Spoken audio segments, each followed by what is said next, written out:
So in today's video, we're talking about the growth story of Mailchimp and how they bootstrapped from zero to a $12 billion cash and stock acquisition by Intuit. And we're going to be going over the specific lessons learned that you can apply for growing and scaling your business.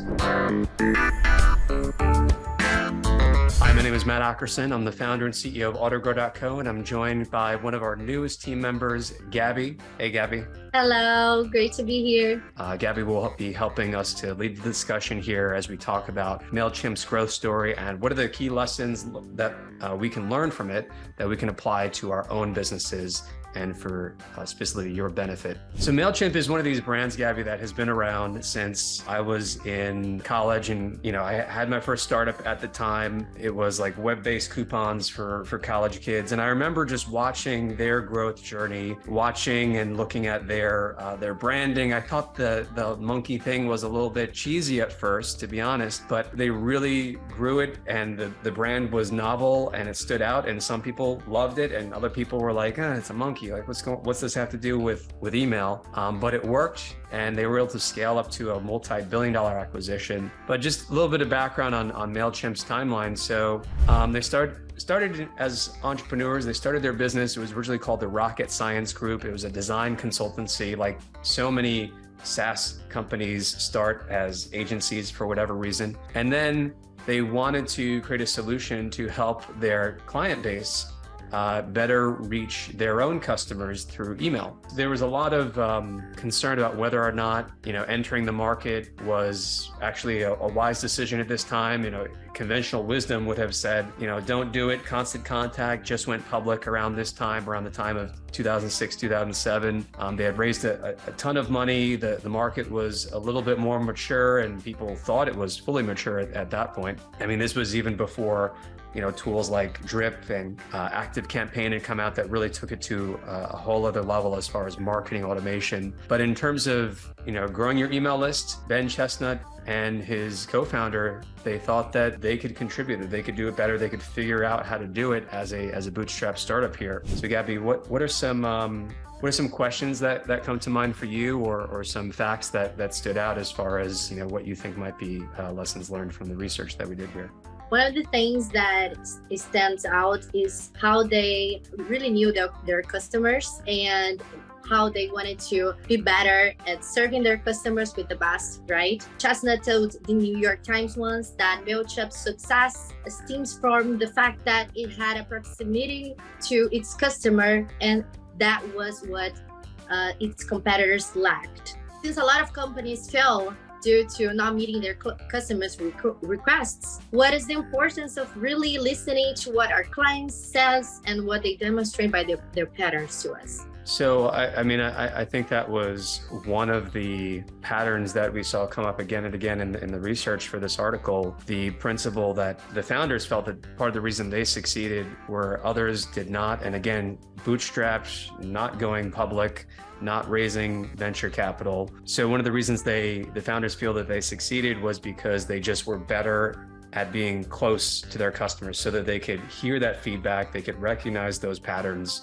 and they could just iterate faster as a result. I think the whole concept of being close to your target customer or client, if you're selling professional services, like in the case of an agency or a coach, is that you are purposefully making yourself be more accountable. By putting yourself in more of a direct line of communication with your clients, either the conversation is going to go towards, oh yeah, like I have this complaint, or I think you should do this better, and then you do, or it's going to go in the other direction where over time they're going to be like, okay, you're not addressing my complaints. And as a human being, psychologically, I want to generally be consistent with what I'm saying. So maybe I end up canceling. So this is more of a high accountability scenario. And some of the most basic ways that I think Mailchimp was able to do this was just reading and being attentive to the contact support tickets that they would have coming in. So it seems like what they were most attentive to, especially in these early days in terms of being close to their customer and then acting on it, was just understanding like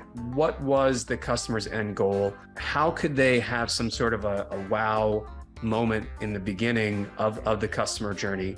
For example, for Mailchimp, they are an email marketing tool. What is that wow moment, that kind of like wave a magic wand to solve my problem moment? Well, it's sending your first email. It's where how difficult is it to actually compose the email? So they built this whole kind of just linear, easy process in the interface where it's step by step by step, and they're walking you through it, and they're doing it in a way that just visually it's not complicated. You get to the part where you have to edit your email. You've got the email preview on the left, you've got the editor on the right, and it's visually not overwhelming. I actually ended up building a competitor to Mailchimp in around 2013. I built it from scratch. I got a really strong lesson. So in a lecture about SaaS, Gail said that there's something called the SaaS slow ramp of death. And that's because for SaaS businesses, a lot of the times they're taking in small dollar amounts, $20 a month and $50 a month. This can take a long time to actually build up some sort of a critical mass. And so that's called the SaaS slow ramp of death, because many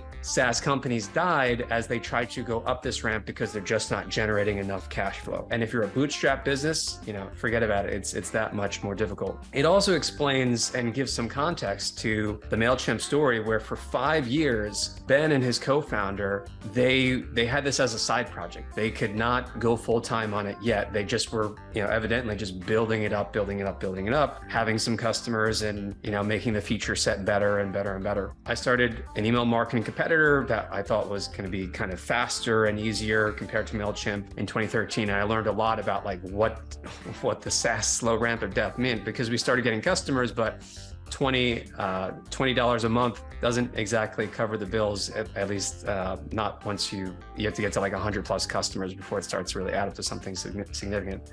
As you were stating, they have this fun and playful approach, but sometimes that can be dangerous. So I just wanted to ask, what are the boundaries between being fun and having a fun approach and being professional, and how can that lead you to more sales or actually can hurt your business? No, it's a great question. And I think it also relates in general to the question of like, how do you bring your brand to life? A lot of brands, they have like an actual visible face associated with it. Autogrow has, the mushroom head with the sunglasses. Mailchimp is, originally it was like a postman with the bag slung across the chest, delivering mail, obviously related to email. And over time, they simplified it. That's what just kind of seems to happen to brands in general, where like they'll start out kind of more fun and playful, and there's more of a sense of like, oh, like a human built this, and there might be bugs or more bugs at that point in the journey. It's helpful, I think, especially in the beginning more so, to help your brand stand out and to make some sort of an emotional connection with potential customers and clients. What is rule number one of marketing? Get noticed, like get attention. You want to make people feel something. That is part of the art of marketing. And if you don't make people feel anything, then you're not doing your job as a marketer. So for example, in the case of Mailchimp, the whole monkey thing didn't really connect for me, but I still remembered it in part because it was a monkey. And for other people, it connected more, probably. With Autogrow, I've noticed that incrementally our conversion rate, and we haven't A/B tested this, but I can tell you just by, sequence testing, you could say that I think our conversion rates have incrementally increased as we have brought our own brand to life a bit, here on our homepage, for instance, where we have little French hats for the artist, Autogrow, Grobo, as we call them, support. And so, this in a similar way, we're bringing the brand to life a bit. If you cross a line in terms of, trying to be too friendly, I think you'll kind of know. You just have to obviously be listening to the customer feedback. But otherwise, I think especially early on in your journey, you want to be doing something that people will remember. Be less afraid of polarizing your audience, because if anything, the half that is not polarized, that is like actually attracted, they're going to actually be more likely to convert as a result. They could have gone with, ProMail instead of Mailchimp, but think about how that story would have turned out. It would have been a different company. ProMail, is that something that Microsoft created and then, they tossed in the trash a few years later?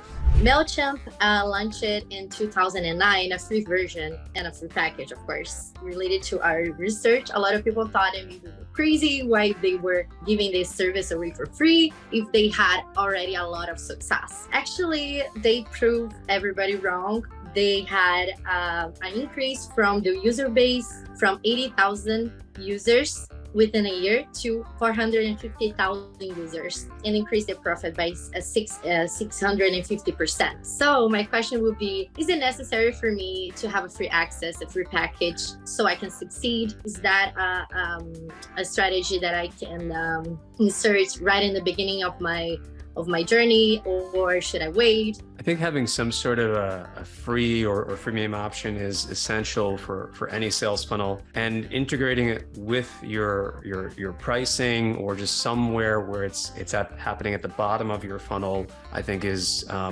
incredibly valuable. So it can come in the form of a lead magnet. For example, with AutoGrow, we have 29 examples of projects that you can delegate to AutoGrow. It's a lead magnet, but you could also describe it in a way as sort of like a brochure for someone who's considering signing up and becoming a client of AutoGrow to delegate their marketing. You know, for Mailchimp, it's with software, obviously it's different. What I thought was interesting, Ben Chestnut, the founder of Mailchimp, he was inspired to introduce freemium because of Ben & Jerry's. He walked into a Ben & Jerry's ice cream shop and he got a free sample of Chunky Monkey. I don't really know much about ice cream. I'm pretty simple with that stuff, but it's a popular flavor that they offer. And he said that he was just sold on the whole concept of freemium since then. And he thought, let's do something similar for Mailchimp. Let's have a free tier. This is also in the context too that,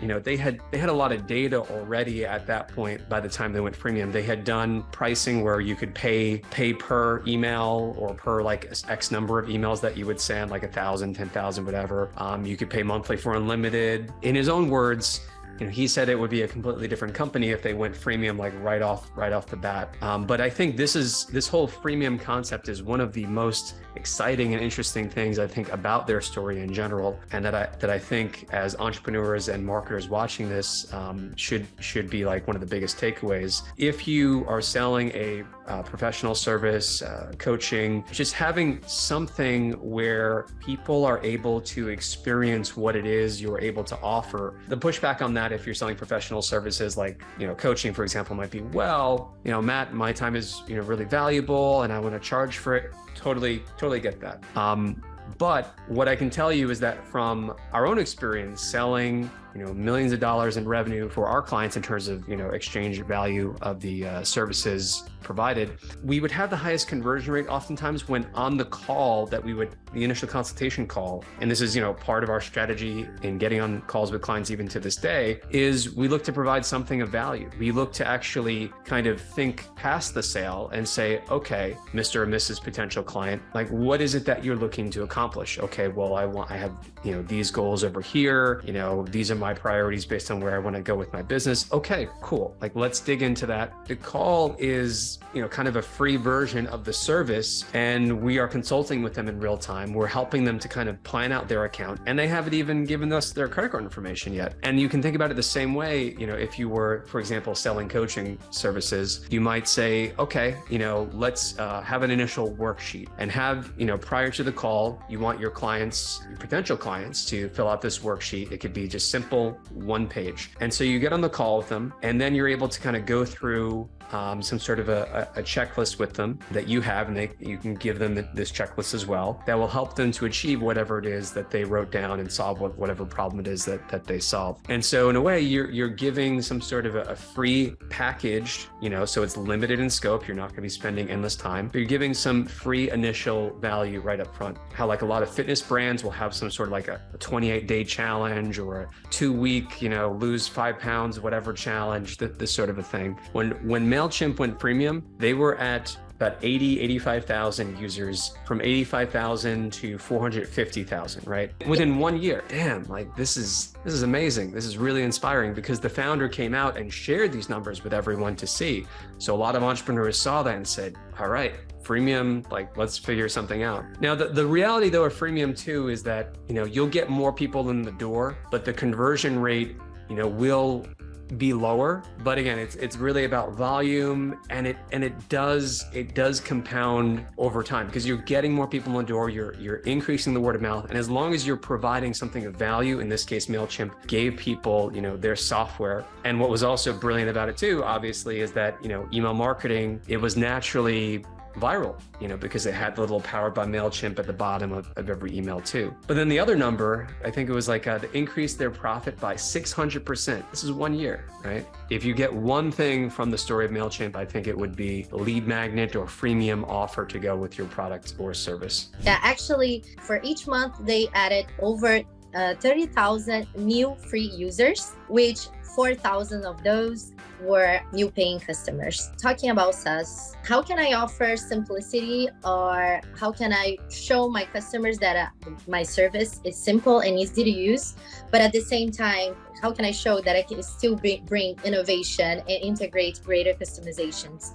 So, and if you're not talking about SaaS company, how can I show to my target audience that working with me is easy, that it's simple, that I'll always be there, for my customers? How can I show my audience that working with me or buying my product will be a smooth process and simple to use? Well, if you're selling a product, I think really just allowing people as much as possible to sort of almost hold it in their hands and turn it over and turn it upside down before they buy. I think this really helps to answer their questions and assuage any doubts that they may have. With a SaaS business, you're selling a software as a service, it's considered a product. And so you're showing people the interface. You're showing them what to expect as far as how they will be onboarded, what happens first, what happens second, what happens third, how many steps are there, what do I have to do, how much friction, how much effort do I have to put in order to get, that first magic moment, sending an email, for example. So what is that first moment and how quickly can you get them to it? When we first onboard clients, we will have one of our strategists meet one-on-one with every client, no matter what package they're on. It's a complimentary call. The strategist will walk them through the account, make sure all of their questions are anticipated and answered, learn about their business. And then after the call, we put together, depending on their goals, it might be, for example, a funnel diagram where we show, okay, here's where you're at today and here's what we think we want to build for you. And we have a video walking through the funnel diagram. It's just something that the client feels that they can kind of hold on to. And it's something delivered quickly within the first early days of the account. And there's just usually this wow that we okay, great, I get it, this looks awesome, let's build that for the coming weeks and months. Another example for AutoGrow is the demo video, where you can find it in the website, where you can actually watch how the service operates, how it runs. So it's a great example for you to show to your customers and your clients how your service works, how they will talk to you or talk to your team. Great point about the demo video. I think, any type of service that you're selling, having some sort of a demo video will encourage you. And also it's just a good exercise for how to package the service. And it just helps people to understand, or clients, to understand what exactly is involved in terms of signing up, in terms of getting the end result that they're looking for, and it's visual for them. So I started incorporating this into our own funnel, and it works even better. Having some sort of a demo video where you can just go into PowerPoint and you can actually start with 10, 20 slides and just talk through it. What are the steps involved? What are the common questions? What's the problem? What's the solution? How do the clients actually get there? One more action, a successful action that Mailchimp has, is that they track all the data from their landing page, and they really track their sales funnels results. So Mailchimp states that the industry standards for convert in their industry is 1%, but with Mailchimp, they have an average of 4%. So an average of 4% of people that view their landing page for a free resource will convert in 14 days into a new happy client. What is the most important factor when it comes to collecting and tracking data to improve my sales funnels? I think the most important factor is learning how to figure out what you need to be tracking at any given time, because depending on where you're at in your journey, it's going to change. And the context that you're in, which is, the local, national, or international global economy, that is also continuously changing. It's in flux. There are factors that happen.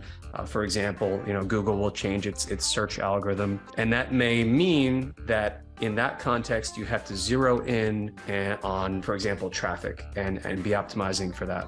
Just kind of a thought or an observation going off of what you were saying about Mailchimp and how, what they've been able to achieve is actually very impressive. It's 4% of anyone who views one of their key landing pages in their funnel is going to turn into a customer. And that's something that they've engineered over time. And it's sort of like they have some sort of an internal flywheel for doing this as far as tracking and testing, meaning like make a change. What does the feedback, the feedback data say? In other words, the tracking data that you're looking at. The flywheel can turn faster and bigger in terms of results over time as you focus on this. Like, I think the biggest factor in the success of a sales funnel is learning, like in terms of tracking, like learning what should you be tracking at any given time, depending on the situation. Sort of related to that is like, what are the different levers that you can pull on to trigger growth as far as at each stage of the funnel. And so thank you so much, Gabby, for the interview. Great job. And for anyone out there who you want to optimize your sales funnel, or you want to actually create a sales funnel, create a website, landing pages, copy, ads, pretty much anything as far as marketing campaigns, you can delegate all of your digital marketing campaigns without the headaches of hiring simply by going to autogrow.co. We have a $7 for a 7-day trial. If you'd like to learn more, you can simply book a call with us or download our 29 examples lead magnet. But we also have partially thanks to Mailchimp for inspiring us, we have a freemium option that will be live by the time this video goes live. So if you want to sign up for free and actually get sort of a sample of the service, as well as a bonus conversion pack that we include with every free account, the link will be on our website and in the description below this video. Thank you so much. And until next time, keep auto growing and stay focused.